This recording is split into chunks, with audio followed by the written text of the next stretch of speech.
Thank you for joining us for yet another inspiring conversation. In today's episode, we are chatting with a fellow lioness, Thabisile Ndlovu, of Amile Diamonds. She tells us why diamonds are a girl's best friend. I am Ndlovu Matoto. Welcome to SlowUp Shandis. How did you get interested in the diamond industry? Okay, so at first I wanted to do gemology, which is like working in a mine, like testing the soil and all that stuff. And then when I had in-laws, when I was younger. Okay. So, and then they introduced me to the diamond polishing school, which was called Oppenheimer then, where they actually train kids to actually know how to polish diamonds. And then I was like, diamonds are boring because you're sitting the whole day and just like... So I asked another guy around because now I'm in the diamond center day, which was downtown. And I asked a guy, where's the jewelry school? Then there was a jewelry school called Agapo in Hyde Park. So I met Mr. Labi, he's from London. And he actually taught me how to do jewelry and design. And because jewelry, it has so much different styles and fashion statement. But the diamond tells you what to do. So it directs you. So it becomes there. So amazing, it speaks to you. Yeah, it speaks to you basically. He was polishing a diamond the whole day today because it was going slow. It was not cutting as fast as the other diamonds did. So each stone is different. And you can't rush it. Yeah, you can't rush it. It has its own way for you to polish it and try to save it with the spots so it looks nice on the ring as a finished product. Because no one wants a black spot on their diamond. I can imagine. Some people say it's bad luck. Sometimes it goes with religion as well. Oh. Yeah. I didn't know that. Yeah. So we learn every day. Yeah. So just to explain, when did you start with Amile Diamonds then? When I went to the jewelry school in 2012, I was pretending that was my factory upstairs with my clients. Okay. My sister would bring clients actually from ESCOM. Thank you so much, my sister. And then I would pretend that I'll go to my factory upstairs and then I'll go and ask my teacher. So I actually learned how to do jewelry with gold, real gold and diamonds. So you've been running it for how long now? Next year we'll be celebrating the 10 year of Amile Diamonds. We registered here in South Africa and the UK. And we've been up and down. It's business, small businesses. Look at you. And then we rise again because when you have a dream, you want to keep it and sustain it.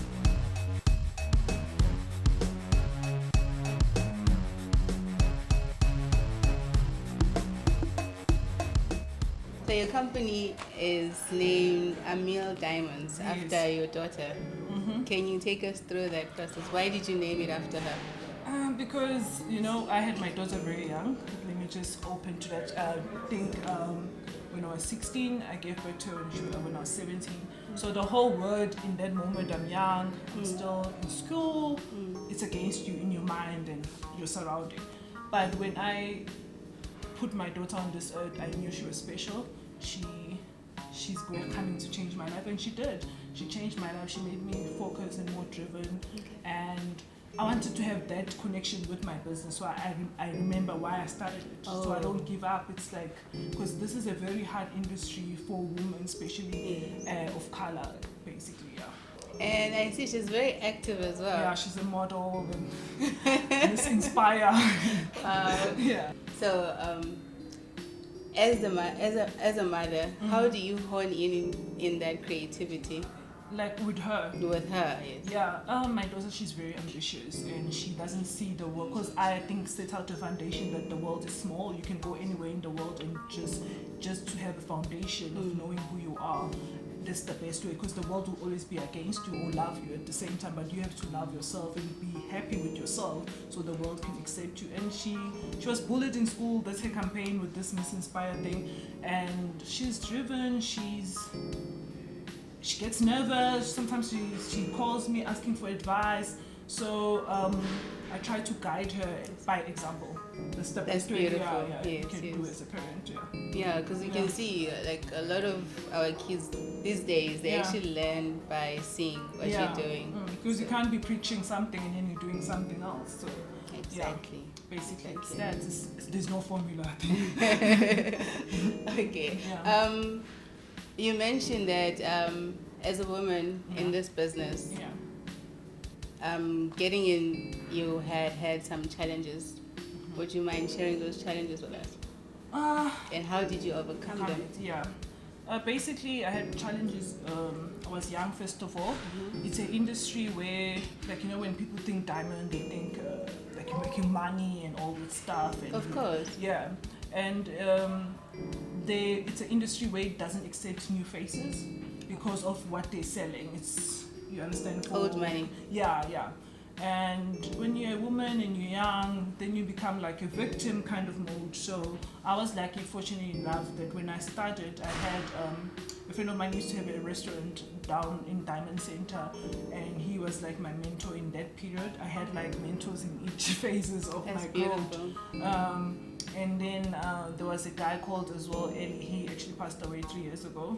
He was in the debt floors, which he actually mentored me a lot as well.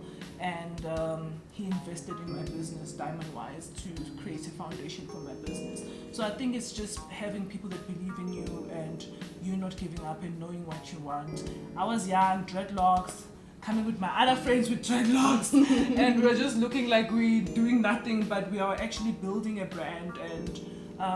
And I want to just thank as well Mr. Kid White, because he actually took me in for 1 year for free in his school, and I was doing business and learning at the same time.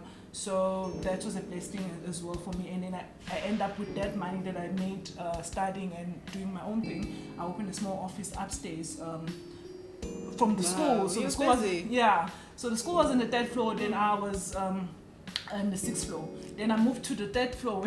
This was while you were still at school? Yeah, okay. So basically it takes 4 years to learn jewelry, but there's a lot of techniques and different forms of jewelry. So when I studied in High Park, I learned the basic and how to design and how to really make handmade. Mm-hmm. But when I went to Kitwai School, I learned the selling part of things, that there's time to do jewelry. You can't be doing it the whole day.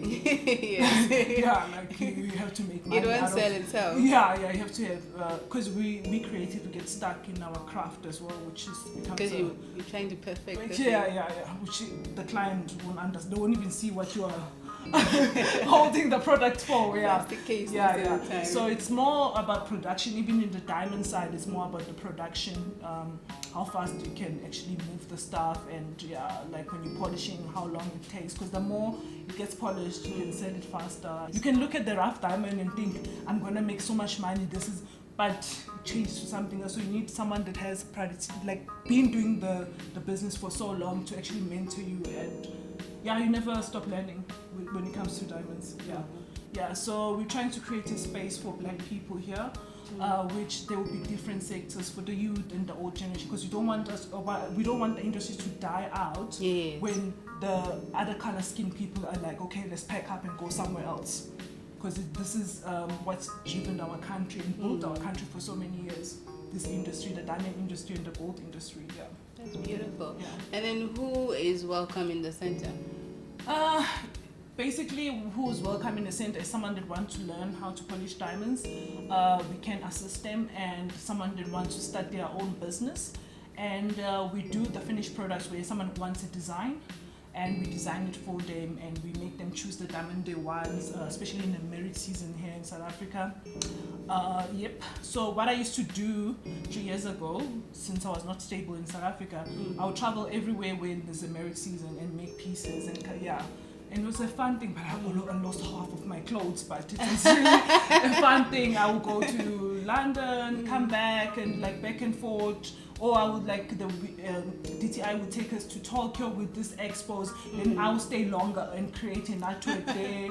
And that's how I actually create. Even in London, I just came one day, and then I stayed longer, and then I end up having registering my company, coming to the jury council there, being registered. So I was trying to create that foundation. But now what we're trying basically to do is to empower there's a lot of black people that didn't travel like me, yes. That are not fortunate. So what we're trying to create is a space which here in Newtown, to bring all the black people, and they can do the diamond polishing and whatnot, and then I can sell it for them overseas. and market their products. So that's how we can grow, because selling in the industry is less watts, less 45, less, which is actually cutting the work, the hours that you do. So when you came in, the diamond was just like there for since morning it was there. So you see those hours, it's a lot of hours. If you sell it locally, if someone's saying less 45, then you're not getting paid. So it makes our people to not grow, basically. Yeah. Wow, beautiful point. Yeah. So what other services do you have with Amile Diamond? So what we do basically in Amile Diamond, we buy, polish and rough, and then we come to the space in your town to polish our diamonds, so we outsource that. Okay. And then we do jewelry manufacturing, jewelry designing. And lately now, for 3 years, we're venturing into wine because we want to create a lifestyle. Oh, nice. Yeah, so we want to create basically a lifestyle for people that are coming up, and we want to teach them about gold, diamonds, that it is an investment. Even wine is an investment. Vintage wine is an investment. It comes from our soul, you know? That's why our slogan is from the soul to the palm of your hand. Because we're sourcing from Africa, from our soul, but now we're taking it in other countries where we can actually grow using the products from our soul. So basically my whole business is built about natural resources, things from Africa, things that are natural, and making them beautiful and modern for someone to wear it or drink it or enjoy it. Yeah. So how did you get the idea to marry the two though? I was thinking, because there was a friend of mine called George from London, so we go to polo games. He was just like a Jackie Chan of social events. And we go to polo games, and I'm seeing people are wearing nice jewelry, holding wine. It looks so stunning. I'll take pictures, and I like drinking wine as well, and I know more about wine. So I was like, this is beautiful how they're holding the glass, they're wearing jewelry. This can actually be a lifestyle. Yes. And it is a lifestyle basically, and our people are tapping into that now.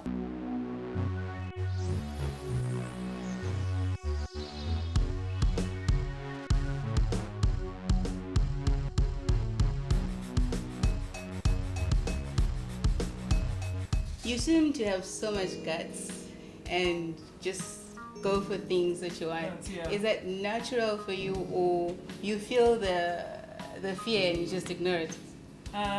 Basically, in a young age, I just decided that fear doesn't take you anywhere. You have to always fight it, but like, we're not enemies with people, we're enemies with ourselves and the fear that lives inside us. Every morning I have that panic or trouble if I'm going to do a big decision. But being in the industry is like taking risks. Sometimes it helps your business to grow. Not even in the business, personal wise as a person, like sometimes you need to take risks. Not risk like now, okay, I'm gonna do something crazy, no.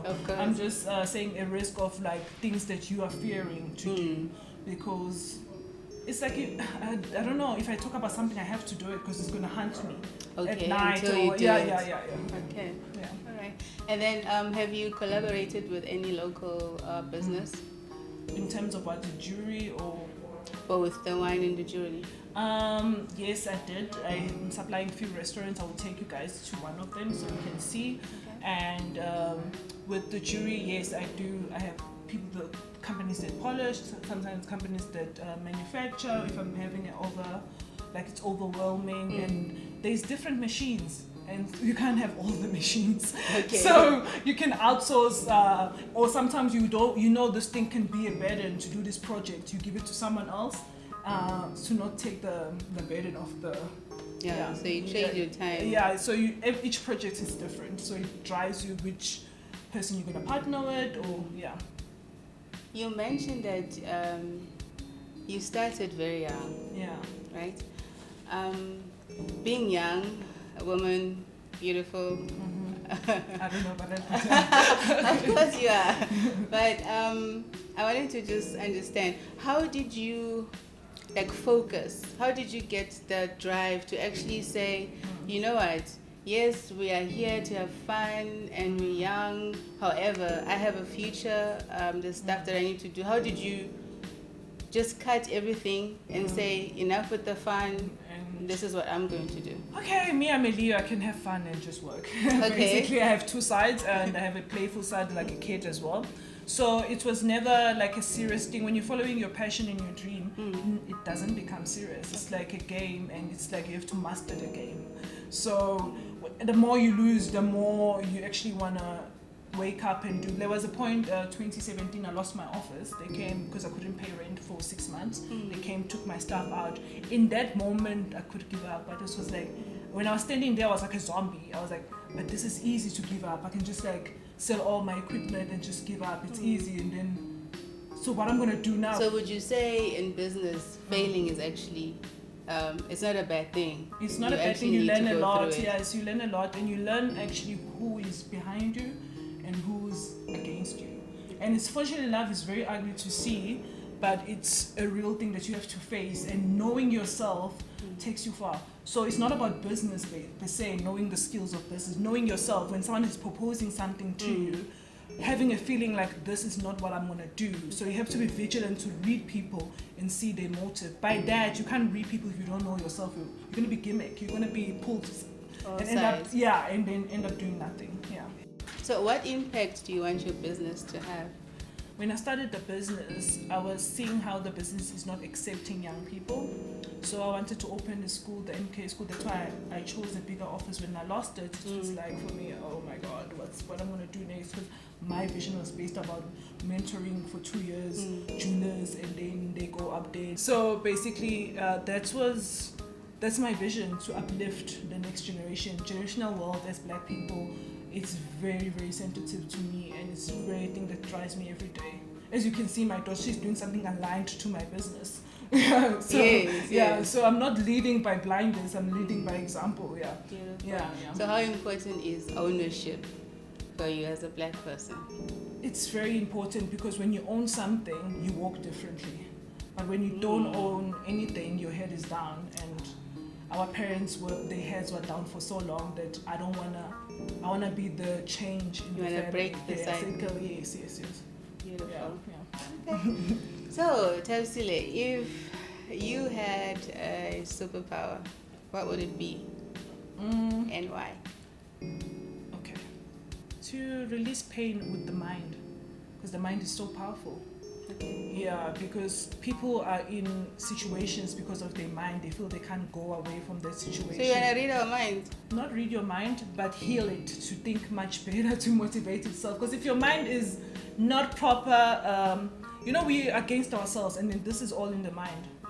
So when you tell your mind every morning, I'm going to do this, I'm not going to listen to that other voice that's telling me to slow down. Okay. So I want to be that voice, that pushing voice, like, oh, we can do this, yay! So you'd be like the self-care voice. Yeah, yes. Because everything you just touched on, it actually drills down to self-care. Okay, so if you're not aware of self, then everything breaks down. Yeah. Okay. That's the actually greatest achievement in life, to know yourself. Because people can dilute you and make you do their visions because you don't know what you want to do. Yes. Yeah. Cool. All right. Thank you. And that's it. Thank you for all the likes and subscriptions. Please keep them coming. And Thabisile, now we continue to support Black excellence. Till next episode, stay safe.